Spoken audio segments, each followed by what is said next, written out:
Buenos días allí desde España. Sí, tan solo corregir un poco mi descripción porque estoy justamente en este momento, acabo de llegar al museo, me inscribo en el Museo Nacional de Ciencias Naturales, que depende de la misma organización.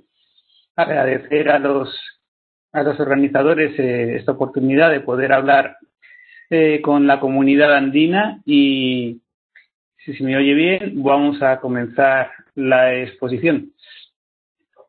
Bien, en principio una parte introductoria era que yo me enamoré un poco no de Latinoamérica, que ya la conocía, sino de toda la agricultura, etnoagricultura y edapología en un congreso en Filadelfia, el Congreso Mundial de Suelos. Yo nunca había oído hablar no sabía mucho de estos temas, y tras ver ciertas disertaciones, pues empecé a hacer y dejar ciertos temas en Europa. Empecé a hacer unos 40.000 kilómetros aproximadamente por carretera a través de Latinoamérica y fundamentalmente por la zona andina, es decir, por la costa del Pacífico.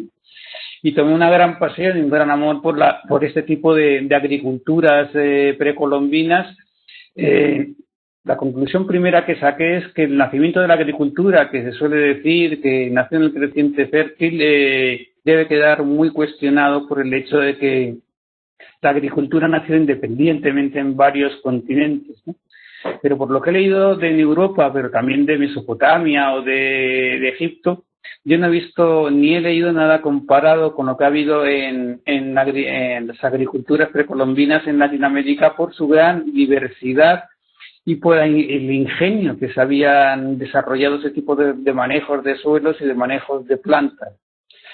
Entonces, mi primer llamamiento sería a elaborar en la comunidad andina o elaborar en toda Latinoamérica un libro rojo de manejo de los suelos y sistemas agrarios sustentables, ya sea de las culturas precolombinas o en el caso de que todavía están de las culturas campesinas, dado que considero que la clave del futuro puede estar en el pasado, y en esto Latinoamérica puede desempeñar un papel tremendo clave por esa variedad de sistemas agrarios y de manejo de suelo. Del mismo modo, el amor que todavía se mantiene en otros continentes se tuvo, pero ha desaparecido, ¿no?, a los suelos. El propio pontífice, el Papa Francisco, habló de Pachamama, es decir, el amor al suelo, a la tierra. Se ha ido perdiendo, por ejemplo, en Europa por completo, ¿no? Sí, hacer una reflexión un poco crítica, y es que cuando oigo hablar de agricultura y de ecologías diferentes, hablar o leer, expertos latinoamericanos siempre hablan de sus países, de un aspecto concreto, pero no hay una síntesis del gran parentesco que hay en muchos aspectos entre unas agriculturas y otras, independientemente de los países actuales, que al fin y al cabo son demarcaciones administrativas de los verdaderos pueblos indígenas. Para entender un poco mi formación, porque de ella se desprende lo que voy a decir, diré que yo soy ecólogo, no soy ingeniero agrónomo. Soy experto en ecología del paisaje y en edafología. Me interesaba la ecología del suelo y me he dedicado fundamentalmente al análisis de la diversidad de suelos y su relación con la biodiversidad, el análisis de estructuras taxonómicas, etcétera. Desde el punto de vista del clima, que vamos a hablar, fui redactor del Plan Nacional del Clima de España y formé parte de la Comisión Nacional del Clima, ¿no? Al margen de estos temas de interés, podría remarcar también que no venía la filosofía y sociología de la ciencia en el sentido de explicar. Soy profesor de filosofía y sociología de la ciencia en la Universidad Politécnica de Madrid. Dicho esto, comencemos con mi perspectiva de la agricultura, ¿no? Se pasó el tránsito del Paleolítico al Neolítico. Solo se pudo realizar, se habla de las plantas, con el control del sistema suelo-planta, porque si no se coloca, obviamente, no se siembra en los lugares, en los suelos adecuados, las plantas no crecen. De esta manera, el control del sistema suelo-planta nos llevó a las culturas neolíticas, que liberaron parte de la población de los poblamientos a dejar las tareas, digamos, de alimentación y dedicarse a otras labores, empezando un proceso de complejización cultural. Ahora bien, para llegar a las civilizaciones donde una buena parte de la población puede estar ya liberada de esas tareas de alimentación, de abastecimiento, de suministro de alimentos o de protección, hace falta el control del agua, que debemos de decir del riego, es decir, el riego. No hay civilizaciones que no se basen sobre el control del sistema suelo, planta y agua. Bien, como hemos dicho, el concepto de Pachamama y el amor a la tierra es muy importante, mucho mayor en Latinoamérica que en otros sitios que yo y otros continentes que yo he conocido. Por ejemplo, en el mundo, digamos, eurocéntrico, ya sea Estados Unidos, ya sea Europa propiamente dicha, siempre se distingue entre Gaia, Gea, es decir, hay una especie de biofilia, ¿no? En cambio, en nuestra tradición judio-cristiana, homo viene de humus, de tierra fértil, Adán viene de tierra, ¿no? No sabe si hubo una traducción poco afortunada para decir el día de cenizas, de polvo eres y polvo te convertirás. Me parecería más apropiado decir suelos somos, ¿no? Y en suelos nos convertiremos, ¿no? Luego se ha debatido mucho si distinguían en los pueblos indígenas argentinos la tierra o el suelo a la hora de clasificar. Obviamente es rotundamente falso los que hablan de tierra. Generalmente en los pueblos precolombinos conocían muy bien el suelo y se hacen clasificaciones muy acertadas como la maya, que incluso se puede extrapolar a otros sitios en ambientes de karst, etcétera, etcétera. Así que incluso en materia de taxonomía podríamos aprender de los pueblos precolombinos. Centrándonos ya en lo que ha ocurrido, en lo que está ocurriendo en el mundo, el primer ejemplo que quiero poner es el del Das Boot, ¿no? Es decir, cuando llega la Gran Depresión del año 28-29 a la bolsa de Nueva York, a Wall Street, y se produce la gran quiebra, ¿no? La gran crisis económica, justamente ese año aparecen una serie de tornados que arrasan todo el centro de Estados Unidos, es decir, donde se produce principalmente el grano y donde está la ganadería. Entonces coincidió la caída de la bolsa, es decir, la pobreza económica con la pobreza de que no se podía cultivar después de tal devastación. En aquellos momentos, ya años antes, un tal Daniel Bennett iba advirtiendo de lo que iba a ocurrir y justamente solo pudo publicar lo que él pretendía defender, que era justamente de evitar lo que iba a ocurrir el año que ocurrió la depresión. Y así apareció el Servicio Nacional, o el Servicio de Conservación de Suelos de Estados Unidos. Pero 30 años después se había vuelto a las andadas. Máquinas muy pesadas, campos excesivamente abiertos, excesos de fertilizantes y de plaguicidas en el campo, que fueron y siguen contaminando los ríos, que como el Missouri ya veremos luego, perdón, el Mississippi, están absolutamente degradados. Es decir, que no hemos aprendido nada y volvemos a cometer otra vez los mismos errores, degradando el medio ambiente y contaminando absolutamente todo. Y es, el problema principal, que desde mi punto de vista, que irá agravándose, es lo que se llama la pandemia silenciosa de la contaminación de suelos, que es menos aparente que otros tipos de degradación, pero que está causando estragos en todas partes del mundo, aunque de maneras diferentes en los países ricos, emergentes o los llamados eufemísticamente en vías de desarrollo, es decir, lo llamamos los países pobres porque son países pobres, ¿no? Actúa de manera diferente, pero el problema sigue siendo el mismo. Se ha intentado evitar con cartas al Senado de Estados Unidos, en Europa con la directiva en la que se interviene, propuesta directiva de la protección de suelos y la estrategia temática, pero fueron rechazados a primeros de los años 2000, ¿no? En la década pasada. Bien, nos enfrentamos actualmente a nivel mundial frente a problemas de erosión, de contaminación, de pérdida de materia orgánica, de pérdida de fertilidad física, salinización, acidificación, compactación y sellado urbano. Antes, la falta de interés político ha llegado a una crisis, llegó la crisis de las ciencias del suelo y el proceso continúa, ya que no es, por lo menos en Europa, nuestros políticos están absolutamente desinteresados por esos temas, a pesar de que ahora haya salido la Alianza Mundial por el recurso suelo y el panel internacional, el panel intergubernamental técnico de suelos en las Naciones Unidas. Estamos en una época en que hemos ya prácticamente no quedan suelos naturales en el planeta, lo que se denominan suelos pristinos. Las investigaciones arqueológicas, ya hablaremos ahora del Amazonas y de la zona andina, han demostrado que el suelo ha ido transformando, el hombre ha ido transformando la edafosfera y la biosfera desde el Paleolítico, no desde el Neolítico, sino que en el Paleolítico ya se produjeron muchos estragos, ¿no? Entonces ahora se habla, bueno, de hecho se considera que el hombre es el principal motor de mover, digamos, la superficie terrestre, es decir, el terreno. El hombre está moviendo todos los metros superficiales, como podéis ver en la gráfica, abajo a la izquierda, está moviendo más terreno de lo que mueven los procesos naturales según algunos expertos, ¿sí? Mientras que ciertos tipos de suelos que se han estudiado en Estados Unidos se encuentran ya en vías de extinción, en condiciones, digamos, más o menos naturales, digo naturales entre comillas, porque prácticamente todo está tocado por el hombre. Si veis en la margen derecha, en la parte superior, es una zona de España árida. Las zonas áridas pueden ser tremendamente productivos si se puede hacer llegar el agua, como puede ocurrir en la costa del Pacífico de Latinoamérica. Y en este momento esa zona árida es la más productiva de España y una de las más productivas agrícolamente de Europa. Ese blanco son cultivos de invernadero, eso sí, que son absolutamente espantosos estéticamente, ¿no? Pero que pueden dar de comer a muchísimas personas.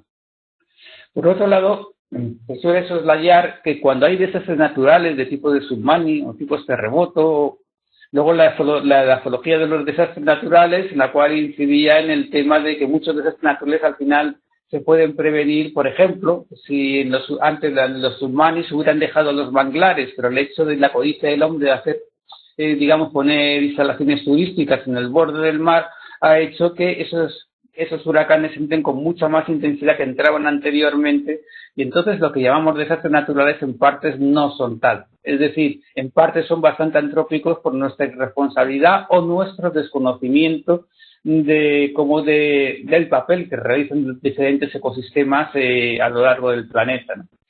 Si volvemos al problema de la contaminación, que veremos que afecta, a todo el mundo de diferente manera, a unos países que a otros, veremos que la cantidad de enfermedades que están apareciendo en muchos países por riegos deficitarios, por contaminación de diferente tipo, entre ellas de tipo biológica, no pueden atajarse estudiando los 2 metros superficiales de suelo, sino que hay que llegar hasta el agua subterránea cuando también se contamina, que es lo que los estadounidenses ahora han lanzado un programa que se llama Zona Crítica Terrestre, que intenta ampliar las fronteras de la geología en profundidad para atajar todo el problema, porque con los 2 metros superficiales del suelo solo veremos seguidamente que no podemos decir muchas cosas y dar mucha información geológica relevante para la sociedad. En esta diapositiva vemos cómo la fertilización, el exceso de fertilización, por ejemplo en Estados Unidos, en la cuenca del Mississippi, ha generado que toda la cuenca esté contaminada, pero que también los contaminantes lleguen al mar. Son esas manchas que aparecen en azul claro, que se llaman floraciones algales. Veis abajo, en el puntero tienen tonalidades muy bonitas. El exceso de fertilizantes de nitrógeno y de fósforo hace que crezcan las algas consumen todo el oxígeno, ciertas cianocidas producen sustancias tóxicas y al final dejan puntos muertos en el mar, verdaderos desiertos que han diezmado. Por ejemplo, en el Golfo de México, pesquerías, el marisqueo han destrozado los arrecifes de coral, praderas marinas, etcétera, etcétera. Es decir, que la contaminación que se produce en un sitio puede tener efectos a miles de kilómetros de distancia. Si vamos, que estamos hablando de cambio climático, el sistema climático, entonces que yo soy un poco crítico, no con que estemos cambiando el clima, que eso es obvio, ¿no?, sino con la utilización masiva o muy generalizada de los modelos de circulación general de la atmósfera, es decir, la atmósfera y el océano, en el sentido de las predicciones que nos ofrecen. La razón es muy obvia. Aparte de que el clima ha cambiado siempre y que el clima siempre está en movimiento, los sistemas de circulación general se han demostrado que son no lineales. Un sistema, cuando se modeliza en base a una serie de ecuaciones diferenciales. Si pones muchas, pues en teoría modelizarías mejor. Ahora, cuando hay variables que no son independientes y son variables dependientes como cualquier proceso natural, entonces el sistema no es lineal. Y si el sistema no es lineal, entonces nos encontramos con que no podemos predecir. Es decir, que se pueden producir cambios bruscos, se pueden producir toda una serie de procesos que no son predecibles por los modelos actuales climáticos, ¿no? Y entonces cuestiono simplemente de que creerse todo lo que dicen los modelos de circulación general, aunque en cualquier caso todas las medidas para prevenir y paliar el cambio climático son positivas para el medio ambiente, pero pueden darse cambios bruscos en el comportamiento del clima en un momento determinado. Y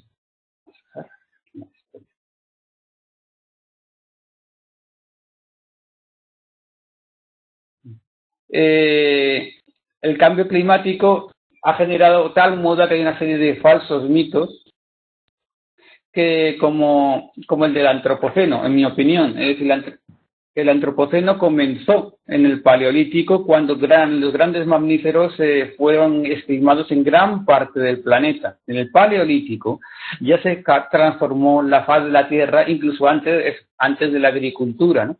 Por lo tanto, ahora no hay ninguna mega defaunación. Discutir si ha sido por un poco más de emisiones en el siglo XIX me parece que es ir contra las evidencias arqueológicas que muestran lo que acabo de decir, es decir, que el hombre transformó la faz de la Tierra ya en el Paleolítico al destruir las comunidades de grandes mamíferos que de su colapso hizo transformarse profundamente a los ecosistemas, ya sea en Australia, en Europa, en América, en cualquier continente, ¿no? Entonces ahora se publica mucho sobre cambio climático, pero con conocimiento, con cuestiones o sobre cuestiones muy poco probadas y sobre escenarios que estamos invirtiendo mucho dinero para obtener, pero que son de muy dudosa utilidad en el futuro. No soy la única persona que piensa así, es el pensamiento que procede al aplicar las ideas de sistemas complejos, pero es pero realmente digamos que la moda ha hecho prevalecer ese tipo de estudios, se publica fácil, cuando más catastrófico se sea, pues mejor, ¿no?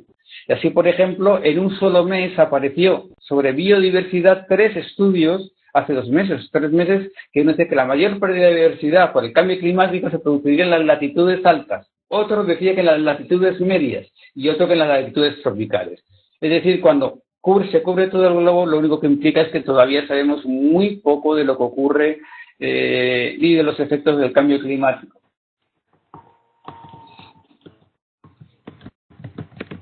Bien, Permiso, y vamos Juan. Sí. Una interrupción. Nosotros mostramos los minutos por webcam, pero creo que no se fue posible ver. Nosotros tenemos 5 minutos. ¿Es posible completar en 5 minutos? De acuerdo. Si hablamos parecidos al mito de la desertificación, no porque sea mito, sino porque se exageró mucho y se puede ver que los mismos autores que hicieron el Atlas Mundial de Desertificación 2 años después escribieron explotando el mito de la desertificación. Es decir, que hay que tomar las cuestiones con la seriedad que merecen, pero sin darla demasiada propaganda.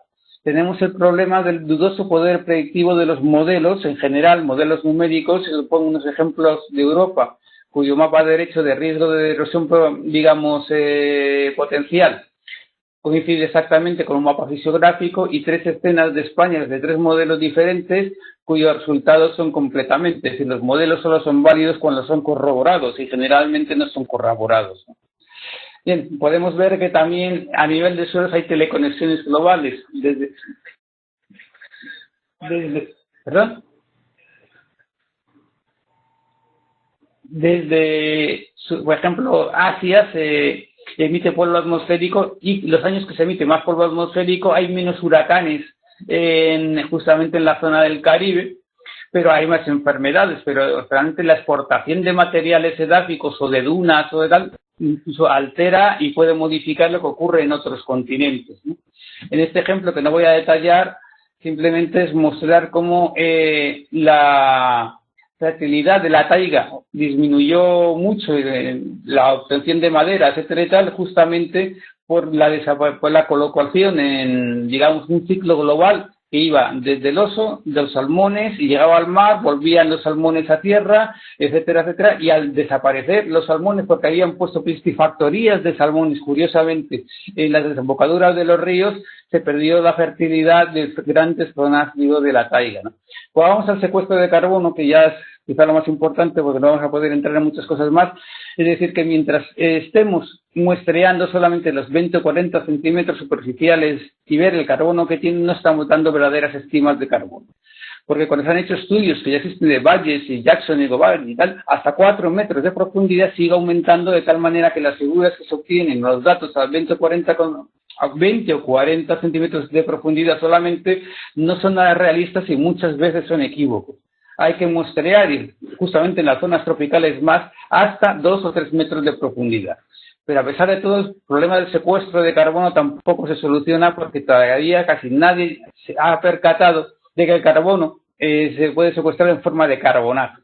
Y 2/3 del planeta son áridos, por lo cual el secuestro en forma de carbonatos del carbono atmosférico puede lograr ser tan importante, o incluso podría llegar a ser más que el de carbono orgánico. Pero no lo sabemos porque no lo hemos investigado, ni sabemos la tasa de secuestro, etcétera, tal. Por lo tanto, habría que dejar. Y simplemente luego venían una serie de diapositivas, lamento todo esto, de digamos, las impresionantes culturas que he leído, en donde en Latinoamérica se ha cultivado todo, en los desiertos, se han hecho las chinampas dentro de lagunas, etcétera y tal, pero he leído mucho y puedo asegurar sobre este tema que hacer ese libro rojo aprender mucho del pasado en vez de seguir una línea hacia más fertilización, hacia más meter a productos agroquímicos, hacia más hacer una agricultura industrial, nos está llevando un poco a la explotación, a la devastación del planeta, ¿no? Y por tanto, vuelvo a insistir que hay muchas alternativas y nada más, perdonar todo esto, pero es que estoy, digamos, trasladándome, ahora me están en la oficina haciendo todas las transformaciones y no tengo los instrumentos adecuados para haber hecho una presentación más fácil. Y agradeceros de nuevo vuestra amabilidad en invitarme. Nada más. Gracias.